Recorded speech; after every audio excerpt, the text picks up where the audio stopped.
રાત્રે વહેલી સવારે મિત્ર કશ્યપભાઈ એડવોકેટનો ફોન આવેલો મારે હોસ્પિટલ આવતા અમને જાણ થઈ કે ભાઈ મહાવીરસિંહજીનું મૃત્યુ થઈ ગયું છે। અત્યારે જોતા અમે સ્થળ ઉપર જઈને પણ આવ્યા, પોલીસ તપાસ ચાલુ છે, પણ અત્યારે જોતા એવું લાગે છે કે આકસ્મિક રીતે મૃત્યુ પામ્યા છે। આ બોપલ ગોમા વિસ્તારમાં અક્ષર લધુરિયા ફ્લેટ પાસે એ કારણ અમને સચોટ અત્યારે કોઈ જાણવા મળેલ નથી। પોલીસ તપાસમાં જે પણ બહાર આવશે પોલીસ પીએમ નું કાર્યવાહી ચાલુ છે। પીએમ પતે પછી રિપોર્ટ આવે એના પછી પોલીસ કાર્યવાહી કરે।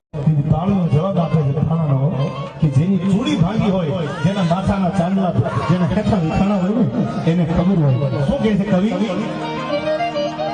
કે જી આજ પહોંચું તાને પાળ્યા રે તારા દિલડા કેરી વાત રે તારા રોદિયા કેરી વાત।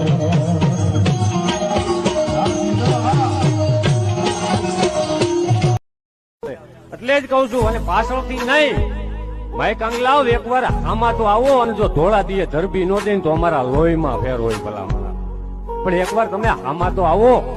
અમે ખીચડી ખાવા વાળા નથી ભાઈ।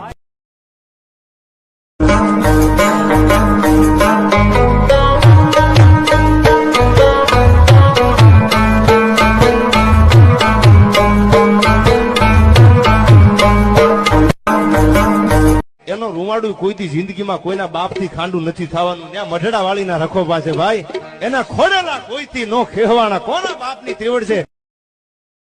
તેથી એમ કીધું હોય તો એકચ્યુઅલી હવે જે છે પતાવી દો ને યાર। પતાવવાનું ન હોય ને મતી લેવાનું હોય, સવાલ આબરૂ નો હતો યાર।